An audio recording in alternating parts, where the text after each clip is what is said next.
महाभारत के समय की बात है। पांचों पांडवों ने भगवान श्री कृष्ण से कलयुग के बारे में चर्चा की और कलयुग के बारे में विस्तार से पूछा। वह जानने की इच्छा जाहिर की कि कलयुग में मनुष्य कैसा होगा, उसके व्यवहार कैसे होंगे और उसे मोक्ष कैसे प्राप्त होगा। इन्हीं प्रश्नों का उत्तर देने के लिए भगवान श्री कृष्ण कहते हैं, तुम पांचों भाई वन में जाओ और जो कुछ भी दिखे वह आकर मुझे बताओ, मैं तुम्हें उसका प्रभाव बताऊंगा। पांचों भाई वन में गए। युधिष्ठिर महाराज ने देखा कि किसी हाथी की 2 सूंड है। यह देखकर उसका आश्चर्य का पार न रहा। अर्जुन दूसरी दिशा में गए।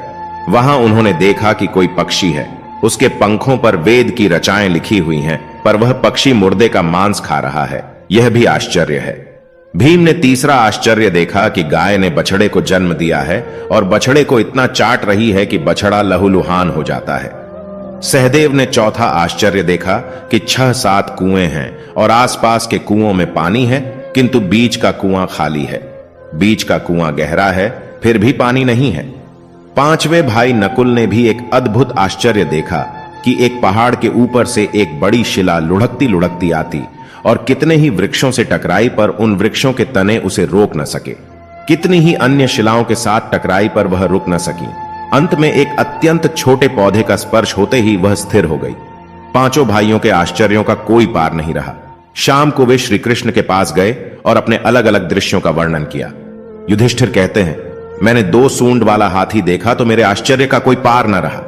तब श्री कृष्ण ने कहा कि कलयुग में ऐसे लोगों का राज्य होगा जो दोनों ओर से शोषण करेंगे, बोलेंगे कुछ और करेंगे कुछ।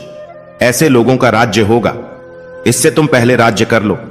अर्जुन ने आश्चर्य देखा कि पक्षी के पंखों पर वेद की रचाएं लिखी हुई हैं और पक्षी मुर्दे का मांस खा रहा है।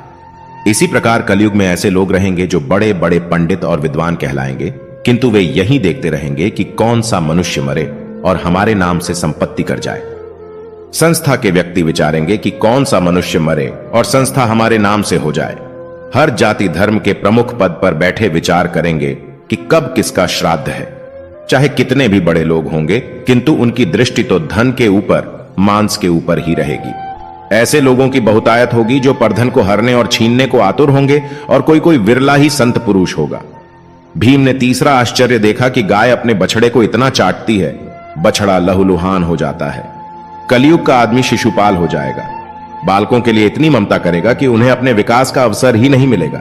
किसी का बेटा घर छोड़कर साधु बनेगा तो हजारों व्यक्ति दर्शन करेंगे, किंतु यदि अपना बेटा साधु बनता होगा तो रोएगे कि मेरे बेटे का क्या होगा। इतनी सारी ममता होगी कि उसे मोहमाया और परिवार में ही बांध कर रखेंगे और उसका जीवन वहीं खत्म हो जाएगा। अंत में बेचारा अनाथ होकर मरेगा। वास्तव में लड़के तुम्हारे नहीं हैं, वे तो बहुओं की अमानत हैं। लड़कियां जमाइयों की अमानत हैं और तुम्हारा यह शरीर मृत्यु की अमानत है। तुम्हारी आत्मा परमात्मा की अमानत है। सहदेव ने चौथा आश्चर्य यह देखा कि 5-7 भरे कुओं के बीच का कुआं एकदम खाली। कलयुग में धनाढ्य लोग लड़के लड़की के विवाह में, मकान के उत्सव में, छोटे बड़े उत्सवों में तो लाखों रुपए खर्च कर देंगे, परंतु पड़ोस में ही यदि कोई भूखा प्यासा होगा तो यह नहीं देखेंगे कि उसका पेट भरा है या नहीं। दूसरी ओर मौज मौज में शराब, कबाब, फैशन और व्यसन में पैसे उड़ाएंगे, किंतु किसी के 2 आंसू पोंछने में उनकी रुचि न होगी, और जिनकी रुचि होगी उन पर कलयुग का प्रभाव नहीं होगा, उन पर भगवान का प्रभाव होगा। 5वां आश्चर्य यह था कि एक बड़ी चट्टान पहाड़ पर से लुढ़की।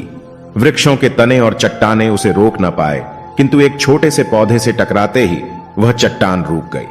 कलयुग में मानव का मन नीचे गिरेगा, उसका जीवन पतित होगा। यह पतित जीवन धन की शिलाओं से नहीं रुकेगा, न ही सत्ता के वृक्षों से रुकेगा, किंतु हरिनाम के एक छोटे से पौधे से, हरि कीर्तन के एक छोटे से पौधे से मनुष्य जीवन का पतन होना रुक जाएगा।